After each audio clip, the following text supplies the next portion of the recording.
incentive na gina-prepare, no? Nag-prepare sa provincial government paagi sa DepEd division nato, no? Ang ining incentive hindi lang ni simbolo sang inyo kadaugan, kundi sang inyo mga sacrifices, no? Hindi man kamo kaabot sa ining na sitwasyon na magdaog sa medal kung wala ka mo nagsakripisyo, no? Wala ka mo nag-training sa mga pila ka bulan, no? That was our very first time that we represented NIR. Of course, medyo nubo ang ranking ta. I think number 11 ta, no? Overall. Pero, you know, we should use that as an inspiration to improve next year, no? So, sa to mga winners na pwede pa maghampang next year, hindi ka mo mag-stop, no? Hindi ka mo mag-stop. Ang revelation for this year's palaro is ang aton athletics, no? In fact, I think may record pa.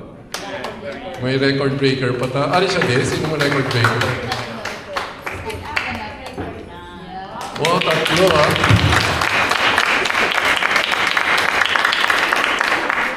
Okay, you may sit down. So, sa kamo tatlo, sino pa, ang duwa, pwede pa kamo kampang next year?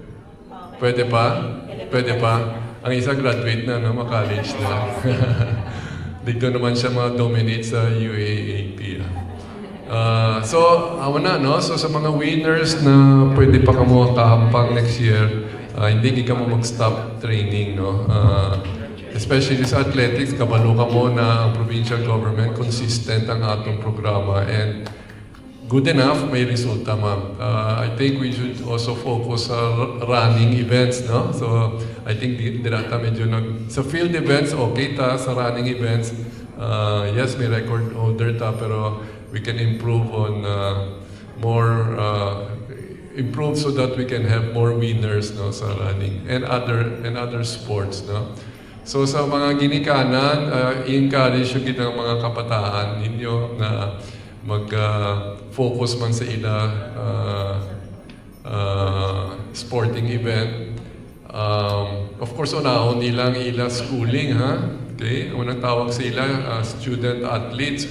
Estudyante first, athlete second, no? So, importante gid ang inyo academics man. Okay? So, sa inyo tanan, happy gid kamo kay may resulta, pero kung participate ka mo from whether sa elementary or sa high school or secondary level, agyan mo naman liwat, no? Tanan mga sakripisyo na ginagyan nyo. Okay?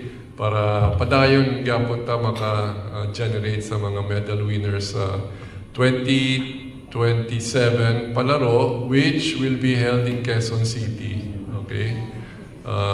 So, I'm sure excited man ka muna mag-participate dito sa Quezon City. So sa liwat, congratulations, Avance Nigrense.